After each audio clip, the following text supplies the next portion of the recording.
Bermula orang yang meninggalkan sembahyang diganda baginya azab 2 ganda. Allah Allah. Dan datang ia pada hari kiamat dan senyap telah dibelenggu 2 tangannya kepada tengkuk. Ya, dia nak umpan ke neraka tu, dia siap dengan penghinaan. Tengkuk belenggu ni kan. Ya, dalam keadaan hina sangat. Dia bertengkuknya dan pukul, segala malaikat memukul akan dia. Dan dibuka baginya neraka Jahannam. Lelau dia, malaikat berlangkung dia dan terajang dimasuk dalam neraka kalau bahasa kita lah.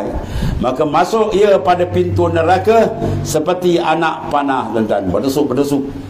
Bukan nak paut sikit-sikit, tolak-tolak paut, dah sup dia begini. Dahsyat. Maka turun ia atas kepalanya pada Qarun dan Haman, pada lapis yang ke bawah sekali neraka. Ya, satu lapis, 7 lapis dah ni. Yang paling dahsyat, lapis paling bawah paling panas. Di sana tu ada siapa? Qarun. Duduk dengan Qarun.